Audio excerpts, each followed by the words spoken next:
গল্প নিষিদ্ধ তুমি আমার। লেখা উনেলা রহমান। পর্ব ৭।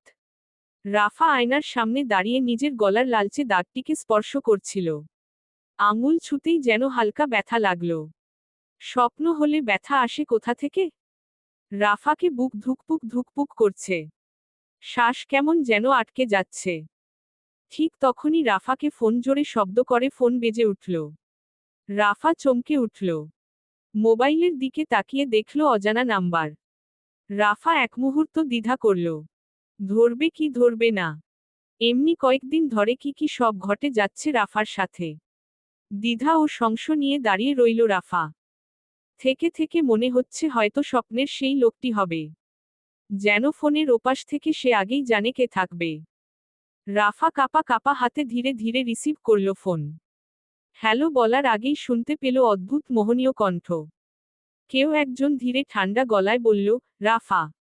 অপরিচিত অথচ কোথাও যেন খুবই পরিচিত। চুম্বকের মতো টানছে সেই ফোনের ওপারের ব্যক্তির স্বর। রাফার পুরো শরীর শিউরে উঠল। এই একই শীতলতা কিছুক্ষণ আগেই তো স্বপ্নে শোনা গেল। অনুভব করছে রাফা সেই একই অনুভূতি। রাফা কাপা কাপা গলায় বলল, কে কে আপনি? কয়েক সেকেন্ড নীরবতা। তারপর মৃদু, অদ্ভুত স্থির কণ্ঠে বলল ওপাশের লোকটি, রাফা, ভয় পেও না। আমি শুধু নিশ্চিত হতে চেয়েছিলাম তুমি নিরাপদ আছো। রাফা হঠাৎ বুঝতে পারল এই গলা সেই ক্লাসরুমে শোনা গলার মতোই। রুদ্র স্যারের। রাফা দ্রুত বলে উঠল, স্যার? এটা কি আপনি? ওপাশে কিছুক্ষণ নীরবতা। তারপর গলা আরো ঠান্ডা হয়ে উঠল, ঠিক সেই স্বপ্নের ছায়ার মতো। ফোনের ওপাশের লোকটি ঠান্ডা শীতল গলায় বলল, তুমি এখন ঘুমাও, রাফা। দরজা ভালো করে বন্ধ করে রেখো। কথাটা শেষ হতেই ফোনটি কেটে গেল। রাফা স্তব্ধ। হঠাৎ করেই রুমের বাতাস আরো ঠান্ডা অনুভূত হল। জানালার পর্দা হাওয়া না থাকা সত্ত্বেও একটু দুলে উঠল। রাফা ভয়ে দরজার দিকে দৌড় দিল। দরজা বন্ধ করেই রাফা আবার গলার দিকে হাত দিল। দাগটা আরো স্পষ্ট লাল হয়ে উঠেছে। রাফা ভয়ে শিহরণে কাঁপছে। খানবাড়ির অভ্যন্তর, রাত গভীর। রুদ্র প্রশিক্ষণের ঘরে হাঁটু গেড়ে বসে আছে। বাতাস ভারী, যেন চারপাশের দেয়ালও নিঃশ্বাস নিচ্ছে। আলী প্রতাপ তার সামনে দাঁড়িয়ে।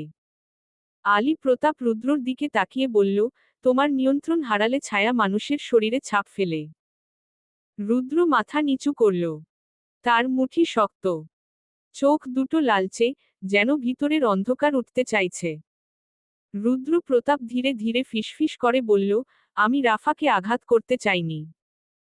কিন্তু যখন রাফাকে দেখি আমার কিছুই নিয়ন্ত্রণে থাকে না বাবা। কিছুই না। আলী প্রতাপ তাকে গভীর দৃষ্টিতে দেখলেন। বললেন, রাফা তোমার দুর্বলতা। সেই দুর্বলতা তোমাকে ধ্বংস করতে পারে। তোমাকে রোদ্দুর মোকাবিলা করতে হবে। রোদ তোমাকে ঝলসে দেয়। একটি পানীয় পান করতে হবে।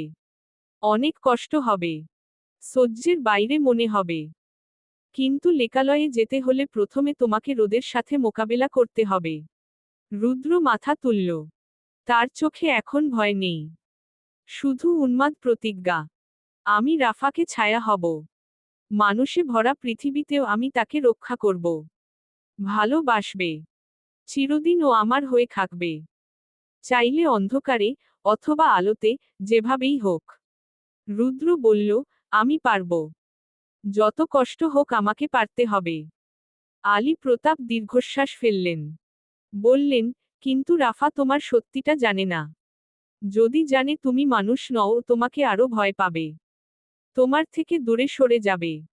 তখন? রুদ্র মৃদু, অদ্ভুত শান্ত হেসে বলল, রাফা জানবেই না। অন্তত ততদিন না যতদিন ও সম্পূর্ণভাবে আমাকে ভালোবেসে ফেলবে।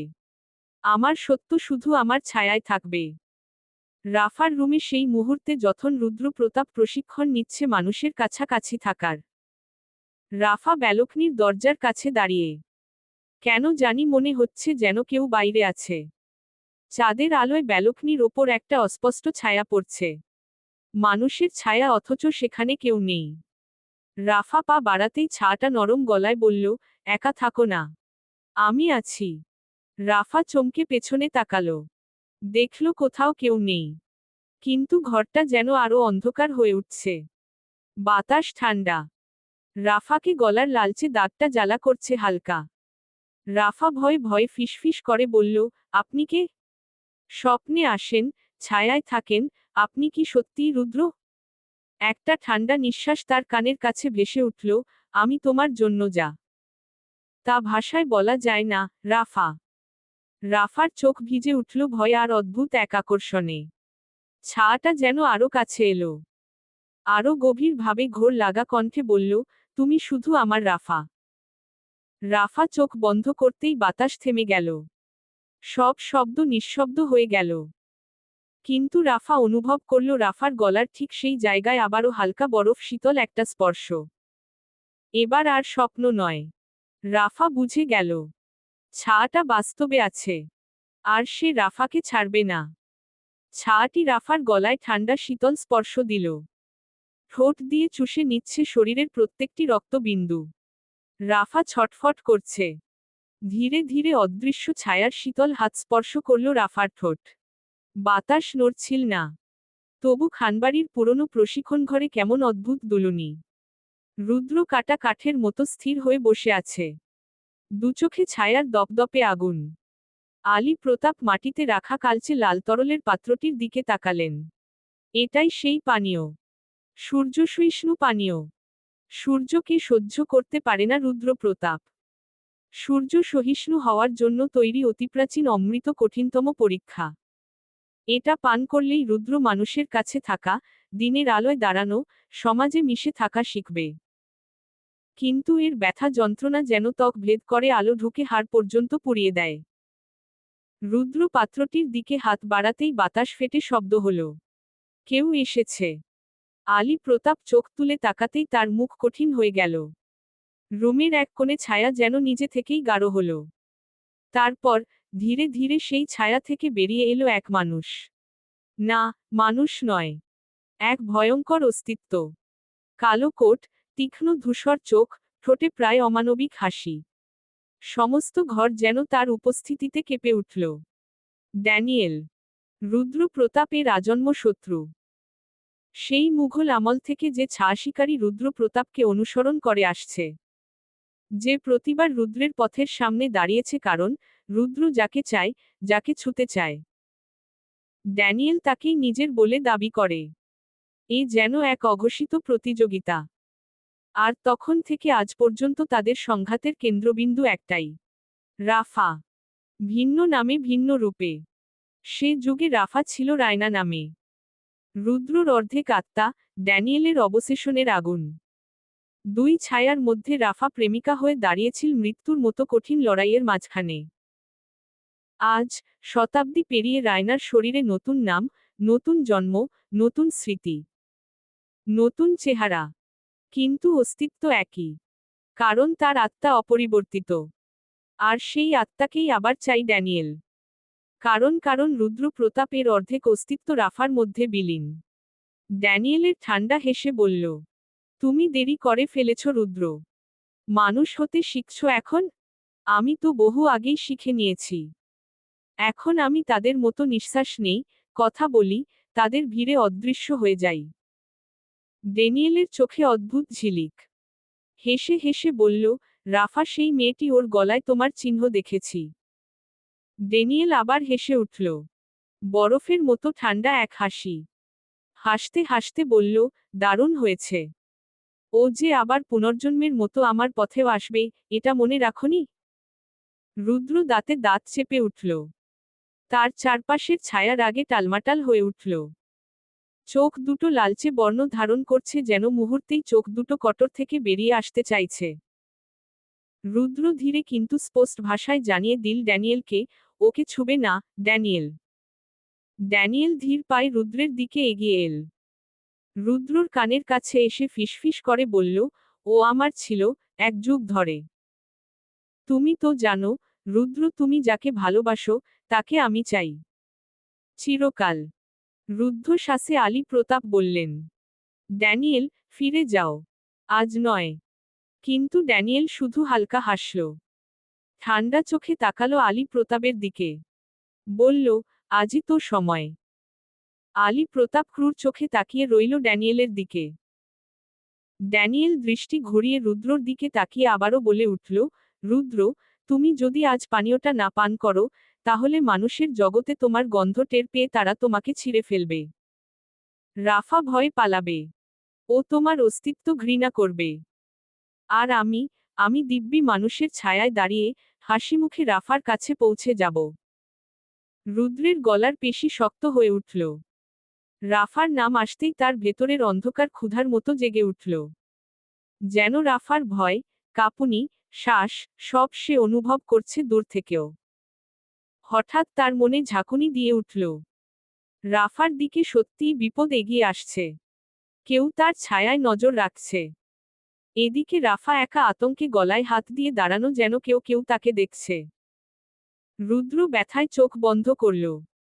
রাফার ব্যথা অনুভব করতে পারছে রুদ্র। এক মুহূর্ত দেরি না করে রুদ্র পাত্রটা ধরে ফেলল। ড্যানিয়েল ধীরে ধীরে ফিসফিস করে বলল, পান করো রুদ্র, যদি পারো। রুদ্র পাত্রটা ঠোঁটে নিতেই মনে হলো যেন গরম সীসা ঢালা হচ্ছে তার গলায়।